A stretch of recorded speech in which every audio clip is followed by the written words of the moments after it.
পানিশূন্য তিস্তা, কেনা পানিতে চলছে চাষাবাদ। বিপাকে কৃষক, তিস্তা মহাপরিকল্পনা বাস্তবায়নের দাবিতে সমাবেশের ডাক।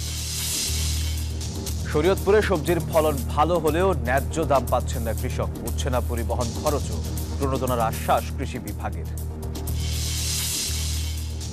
এবং মাশরুম চাষে লক্ষ্মীপুরের এক উদ্যোক্তার সাফল্য যাচ্ছে বিভিন্ন জেলায়, তার সফলতায় আগ্রহী হচ্ছেন অনেকেই।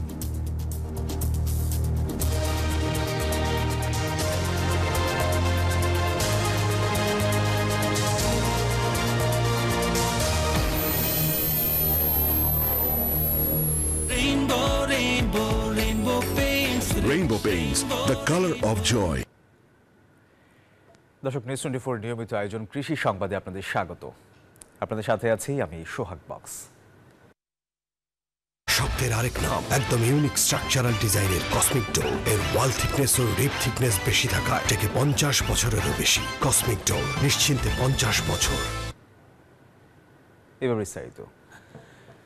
দর্শক, অন্তর্বর্তী সরকারের প্রধান উপদেষ্টা ডক্টর মোহাম্মদ ইউনূসের নেতৃত্বাধীন জাতীয় ঐকমত্য কমিশনের সঙ্গে রাজনৈতিক দলগুলোর প্রথম বৈঠক অনুষ্ঠিত হচ্ছে। আর এই বিষয়ে বিস্তারিত জানাতে রাজধানীর ফরেন সার্ভিস একাডেমি থেকে সরাসরি যুক্ত হচ্ছেন সহকর্মী শাহ আলী জয়। জয়, বৈঠক তো শুরু হয়েছে, আলোচ্য বিষয় নিয়ে কি তথ্য আছে আপনার কাছে জানাবেন আমাদের।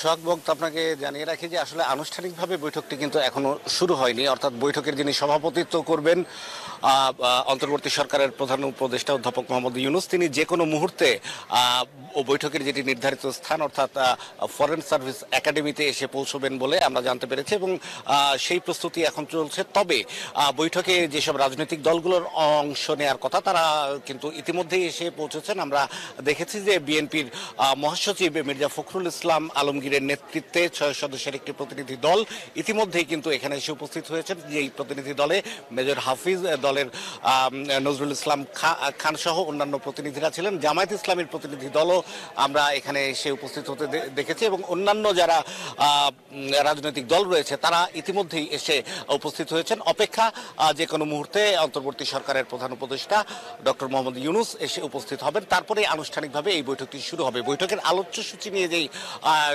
প্রশ্নটি আপনি আমাকে করলেন তার উত্তরে জানাতে চাই যে আসলে এটি একটি ঐক্যমত তৈরি করার একটি প্ল্যাটফর্ম যেটি হয়েছে, যেটিকে বলা হচ্ছে জাতীয় ঐক্যমত্য কমিশন, যেটি সংস্কার প্রশ্নে একটি নির্দিষ্ট একটি সনদ তৈরি করা হবে।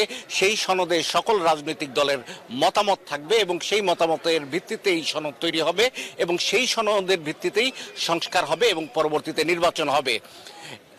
আপনাকে জানিয়ে রাখি যে আসলে এই সংস্কারের স্বরূপ কি হবে তা নিয়ে কিন্তু বিভিন্ন ধরনের মতদ্বৈততা রয়েছে। যেমন প্রধান রাজনৈতিক দল বিএনপি চায় যে ন্যূনতম সংস্কারের পরেই আগামী ডিসেম্বরের মধ্যে নির্বাচন, কিন্তু পূর্ণাঙ্গ সংস্কারের পরে এবং যতটুকু সময় লাগে সেই সময় নেওয়া হোক, এমন মতামত কিন্তু রাজনৈতিক দলগুলোর মধ্যে আছে। তো সব মিলিয়ে এসব নিয়ে আলোচনা হবে এবং আলোচনার শেষে আমরা এই আলোচনার যেই কি কি আলোচনা হলো আমরা জানতে পারবো। আপাতত এতটুকুই ছিল আমার কাছে সর্বশেষ খবরাখবর। সোহাগ। জয়, আপনাকে ধন্যবাদ। পানিশূন্য হয়ে পড়েছে তিস্তা। মরা তিস্তার বুকে জেগে উঠেছে ধুধু বালুচর। এসব চরে শ্যালো মেশিনে ফসল ফলায় কৃষক, কিন্তু চাষাবাদের এই মৌসুমে পানি সংকট সহ নানা সমস্যায় পড়েছেন তারা। রেজাউল করিম মানিকের প্রতিবেদন বিস্তারিত। সেচ দিয়ে পানি দিতে হয়, এটা আমাদের মহা অসুবিধা এবং মহা কষ্ট, পয়সার ব্যয়। তা এটা যদি শীতকালে পানি পাওয়া যেত খুব ভালো হতো, কিন্তু কে দেবে, কে করবে? তিস্তার পানি ছাড়া আমাদের গতি নেই, কিন্তু তিস্তায় তো নেই পানি। পানি কিনে চাষাবাদের এমন কথা বলছিলেন রংপুর গঙ্গাচড়া চর ইসলির কৃষক লিটন মিয়া।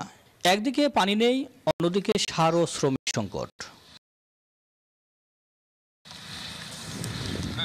তিস্তা বেষ্টিত উত্তরের 5 জেলা রংপুর, কুড়িগ্রাম, লালমনিরহাট, নীলফামারী ও গাইবান্ধার 173টি চরের কৃষক ফলিয়েছেন সোনালী ফসল। ফসল ফলাতে শুরুতেই চরম বেকায়দায় পড়েছেন চাষিরা, কেননা পানিতে ফসল ফলানো এখন এক কষ্টের ব্যাপার। পানি নাই, তেলের দাম সরকার বাড়াইছে, এখন আরবার পানি সেকশন 100 টাকা ঘন্টা, এবার লাগাইছে 150 টাকা ঘন্টা। পানি নাই, ওই যে শ্যালো থেকে পানি কিনি নেই, কিনে নিয়ে কেটে কানকায় ক্ষেত বাড়িতে দেই। এই সময় পানি থাকার কথা, পানি নাই। এখন শ্যালনাকে চেঁচিয়ে পানি তুলি আবাদ করতেছে, আর না করেও তো পারা যায় না। এখন এই খরচা আমাদের খরচা টাকা উঠবে না আবাদ করিও। মহাপরিকল্পনা হাতে নেয়, নদীকরণ করে, তাহলে আমাদের অনেক সুবিধা হবে। তিস্তা বাঁচাও নদী বাঁচাও সংগ্রাম পরিষদ বলছে, এখনই ক্যাপিটাল ড্রেজিং এবং মহাপরিকল্পনা বাস্তবায়ন না হলে এই অঞ্চলের কৃষিতে মহাবিপর্যয় নেমে আসবে। বিস্তৃত তিস্তার চলে যে 10,000 হেক্টর জমিতে চাষাবাদ, সেই চাষাবাদ সেচের উপর নির্ভরশীল। এই মহাপরিকল্পনা বাস্তবায়ন করা এখনো জরুরি। সরকার কর্তৃক আসলে একটা বড় পরিকল্পনা গ্রহণ করা দরকার। সেক্ষেত্রে হয়তো আমরা এই অঞ্চলের মানুষ সেটা পরিত্রাণ পাবে। পানি সংকটের কথা উল্লেখ করে পানি উন্নয়ন বোর্ড বলছে, যদি পানি প্রবাহ বেশি থাকতো তাহলে চাষাবাদ আরও ফলপ্রসূ হতো, কিন্তু প্রকৃতিগত কারণেই এ সময় পানি কম থাকে। তিস্তাকে বাঁচাতে হলে দ্রুত মহাপরিকল্পনা বাস্তবায়ন করে নদী খনন জরুরি, অন্যথায় উত্তরাঞ্চল মরীকরণের দিকে চলে যাবে। তাই এ অঞ্চলের মানুষের দাবি, তিস্তা দ্রুত খনন করে তিস্তাকে বাঁচানো হোক এই অঞ্চলের মানুষকে। রেজাউল করিম মানিক, নিউজ 24, তিস্তা পার, রংপুর। এই যে আমার ব্যাংক আরএফএল গ্যাস স্টোভ, এর সায়েন্টিফিক নজল আর ব্রাশ বার্নার তাপকে সমানভাবে ছড়িয়ে খরচ বাঁচায় 25%। আরএফএল গ্যাস স্টোভ নিরাপদ ও গ্যাস সাশ্রয়ী। 304 ফুড গ্রেড স্টেইনলেস স্টিলে তৈরি, যা নিশ্চিত করে জংবিহীন সিঙ্কের আজীবন নিশ্চয়তা। আরএফএল কিচেন সিঙ্ক, স্বাস্থ্যকর কিচেনের চিরস্থায়ী সমাধান। তিস্তা মহাপরিকল্পনা বাস্তবায়নের দাবিতে তিস্তা পাড়ের মানুষকে নিয়ে 17 ও 18 ফেব্রুয়ারি সমাবেশের ডাক দিয়েছে তিস্তা নদী রক্ষা আন্দোলন। শনিবার সকালে রংপুরের একটি কনভেনশন সেন্টারে এক সংবাদ সম্মেলনে এই ঘোষণা দেন সংগঠনটির প্রধান সমন্বয়ক ও বিএনপির রংপুর বিভাগীয় সাংগঠনিক সম্পাদক আসাদুল হাবিব দুলু। সংবাদ সম্মেলনে জানানো হয়, তিস্তা বেষ্টিত 5 জেলার 11টি পয়েন্ট তিস্তা পাড়ের মানুষকে নিয়ে এই সমাবেশ করা হবে। এতে বিএনপির মহাসচিব সহ আন্দোলনের নেতারা অংশগ্রহণ করবেন। এছাড়াও সমাপনী দিনে বিএনপির ভারপ্রাপ্ত চেয়ারম্যান তারেক রহমানের ভিডিও কলে অংশগ্রহণ করার কথা রয়েছে।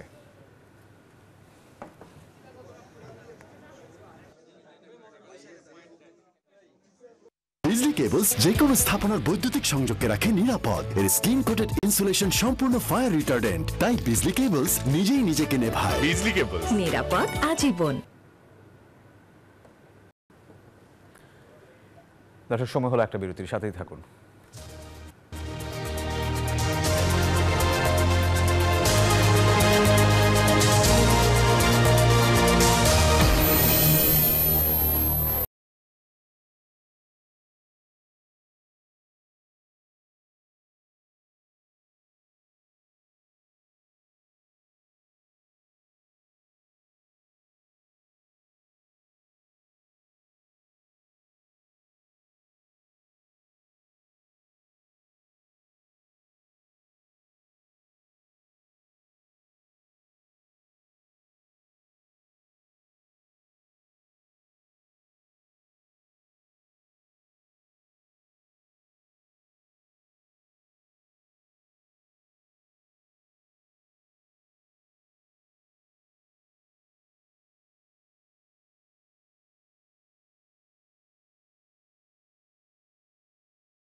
আবার স্বাগত সংবাদে। শরীয়তপুরে সবজির ফলন ভালো হলেও ন্যায্য দাম পাচ্ছেন না কৃষক। উৎপাদন খরচ তো দূরের কথা, উঠছে না পরিবহন খরচও, আর এতে আর্থিক ক্ষতির মুখে পড়েছেন তারা। যদিও ক্ষতিগ্রস্ত কৃষকদের সরকারি প্রণোদনা দেওয়ার আশ্বাস দিয়েছে কৃষি বিভাগ। বিধান মজুমদার অনেক তথ্যচিত্রে ডেস্ক রিপোর্ট।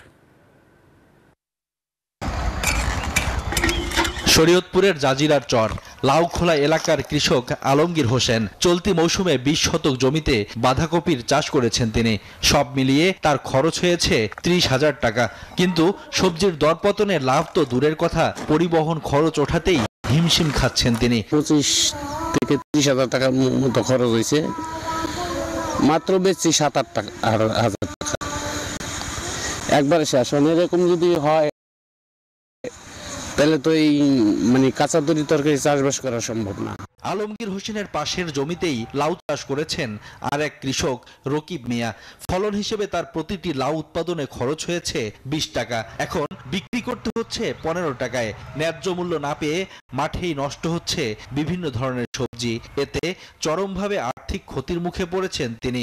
কাটা খরচের টাকা ওঠে না, পেঁয়াজের দাম কম, কপির দাম কম। সরকার থেকে আশানুরূপভাবে কোনো পদক্ষেপ আমরা এখনো পাইনি।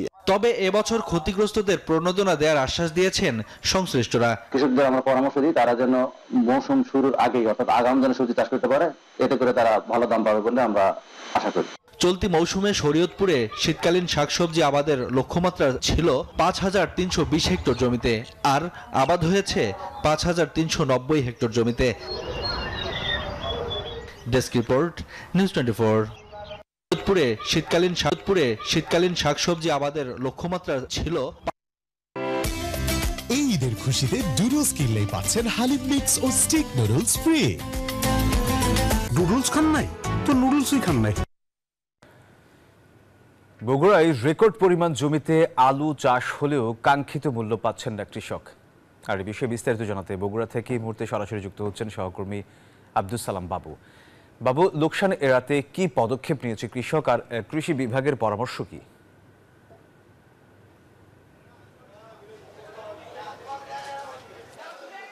কৃষি বিভাগ বলছে যে আলু উত্তোলনের পর অন্তত 2 থেকে 3 মাস যদি চাষিরা প্রাকৃতিক উপায়ে সংরক্ষণ করতে পারে তাহলে হয়তোবা তারা দাম বেশি পেতে পারে। এই মুহূর্তে বগুড়ার পাইকারি বাজারে অ্যাস্টোরিক জাতের আলু 13 থেকে 14 টাকা, যেটা খুচরা বাজারে 18 টাকা বিক্রি হচ্ছে, এবং লাল পাকড়ি জাতের যে আলু সেটা কিন্তু 17-18 টাকা পাইকারি এবং খুচরা বাজারে 20 থেকে 25 টাকা পর্যন্ত বিক্রি হচ্ছে। তো চাষিদেরকে কৃষি বিভাগ পরামর্শ দিচ্ছে যে যথাসময়ে আলু উত্তোলন, পরিপক্ক গাছ হওয়ার পরে যেন আলু উত্তোলন করে, এবং সেই আলু প্রাকৃতিকভাবেই 2-3 মাস যদি সংরক্ষণ করতে পারে তাহলে তারা কিন্তু দাম ভালো পাবে।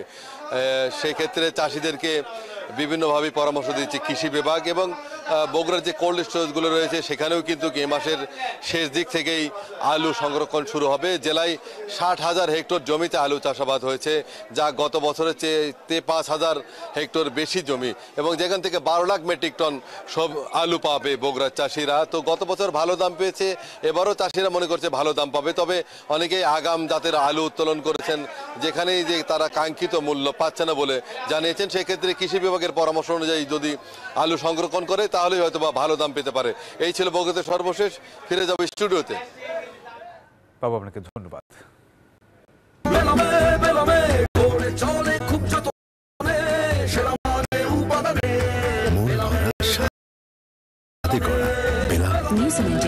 Excellence in quality. সংবাদের সময় হলো আরো একটা বিরতির, সাথেই থাকুন।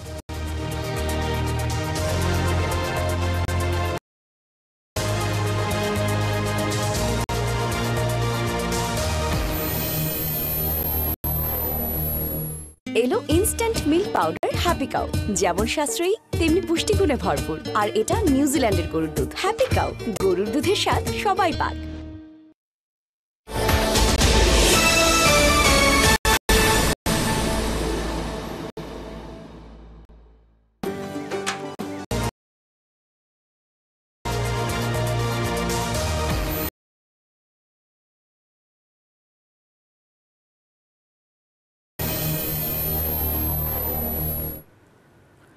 আবার স্বাগত। লক্ষ্মীপুরে বাণিজ্যিকভাবে মাশরুম চাষ করে দৃষ্টান্ত স্থাপন করেছেন দেলোয়ার হোসেন। তার সফলতা দেখে মাশরুম উৎপাদনে আগ্রহী হয়ে উঠেছেন অনেকেই। স্বাদ, পুষ্টি ও ঔষধি গুণের কারণে এটি সারা দেশে বেশ জনপ্রিয় হয়ে উঠছে। Saidul Islam পাভেলের তথ্যচিত্রে desk report. লক্ষ্মীপুরের তেওয়ারীগঞ্জের বিনোদ ধর্মপুর গ্রামের প্রবাস ফেরত উদ্যোক্তা দেলোয়ার হোসেন 2022 সালে কৃষি বিভাগের সহযোগিতায় বাড়ির পাশে তিনি বাণিজ্যিকভাবে গড়ে তোলেন মাশরুমের খামার। দেলোয়ার হোসেন জানান, মাশরুম অত্যন্ত পুষ্টিকর, সুস্বাদু ও গুণসম্পন্ন খাবার। এটি উৎপাদনের জন্য প্রথমে পলিথিন মোড়ানো প্যাকেটে নিয়ে প্লাস্টিকের সাদা মুখ লাগিয়ে এসব ভর্তি করা হয়। পরে জীবাণু মেশিনে রাখা হয় 24 ঘন্টা। এরপর ল্যাবে রাখা হয় 28 দিন। এরপরই পলিথিন ভেদ করে বের হয় মাশরুম। উদ্যোক্তা ট্রেনিং হওয়ার পর থেকে আমাদের মাশরুম উৎপাদন আরো বাড়ছে। এটা আমরা এখন বাজারজাত করে আমাদের উপজেলাতে লক্ষ্মীপুরে, সমনিতে, তারপরে আমাদের কিছু মাশরুম চট্টগ্রাম অথবা ঢাকাতে দিতেছে। তিনি আরো জানান, বর্তমানে বাজারে প্রতি কেজি মাশরুমের দর 200 থেকে 250 টাকা। উৎপাদন খরচ বাদ দিয়ে মাসে আয় করছেন 50,000 টাকা। তার উৎপাদিত মাশরুম সরবরাহ করা হচ্ছে বিভিন্ন জেলায়। প্রতি কেজি মাশরুম 250 টাকা করে বিক্রি করি। আর এখান থেকে আমরা অনেকগুলো স্পন তৈরি করতেছি। যেমন আমাদের প্রজেক্টটা অনেক বড় করে আমরা বড় হিসাবে করতে চাইতেছি। তার সফলতা দেখে এটি চাষে আগ্রহী হয়ে উঠছেন অনেকে। সংসারের কাজের পাশাপাশি সহযোগিতা করতেছি। আমরা এখান থেকে মাশরুম নিয়ে ভাজি করে খাই বা মাংস দিয়ে রান্না করি। মাশরুম খুব ভালো। এখন মনে করেন আমরা নিজেও খাইতেছি, সবাই নিতেছে, সবাই খাইতেছে। এটা খুব ভালো জিনিস। দেলোয়ারের মতো যারা মাশরুম উৎপাদন করতে চায় তাদেরকে সব ধরনের সহায়তার আশ্বাস দিয়েছেন কৃষি কর্মকর্তারা। কৃষককেও আমরা বিভিন্ন জায়গায় যোগাযোগ ঘটিয়ে দিচ্ছি যাতে সে এই মাশরুমটা বিপণনে তার যাতে সহজ হয়, এবং আমরা আশা করছি যে কৃষক মাশরুম চাষে আরো আগ্রহী হবে। মাশরুমে আছে protein, vitamin, mineral, amino acid, antibiotic ও অ্যান্টিঅক্সিডেন্ট। তাই মাশরুম চাষ প্রসারে সরকারি প্রণোদনার প্রয়োজন বলে মনে করেন সংশ্লিষ্টরা। Desk report, news 24। গাড়িটা আমার প্রেজেন্ট, আমার ফিউচার, আমার হ্যাপি লাইফ। আইডিএলসি আমার ফাইন্যান্সিয়াল পার্টনার বলেই কার লোন আমার কাছে লাইফ ইনভেস্টমেন্ট।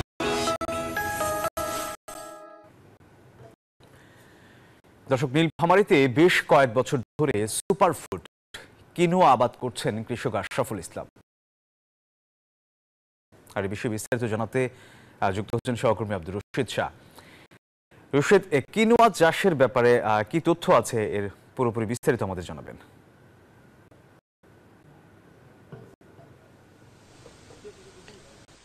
ধন্যবাদ সোহাগ। আমি যদি বলি আপনাকে, আমি আছি নীলফামারীর চড়াইখোলা বটতলা নামক গ্রামে। এই গ্রামে বেশ কয়েক বছর ধরেই হচ্ছে আপনার কেনুয়া চাষ হচ্ছে। তবে কেনুয়া হচ্ছে বিঘা প্রতি 5 থেকে 7 হাজার টাকা মাত্র খরচ হয়, হলেও হচ্ছে বিক্রি করে প্রায় 40 থেকে 50 হাজার টাকা। আপনাকে যদি একটু ক্যামেরার মাধ্যমে দেখাই, আপনি দেখছেন বাম্পার ফলন করছে এইখানকার কৃষক আশরাফুল। আশরাফুলের সাথে আমরা একটু কথা বলবো। আশরাফুল, উনি আসলে কি আপনার এই যে কেনুয়া ছাড়া আবাদ করে আসেন? বিসমিল্লাহির রহমানির রহিম। আসসালামু আলাইকুম। আমি 2020 সাল থেকে কেনুয়া ছাড়া কেনুয়া প্রায় 30 বিঘা জমিতে চাষ করছি। আর পাশাপাশি কেনুয়া, 83, ডাগি, রোডস, কাউন, আপনার বাঘহুইট, ব্ল্যাক রাইস আমার ব্যাপক পরিমাণ চলে আলহামদুলিল্লাহ।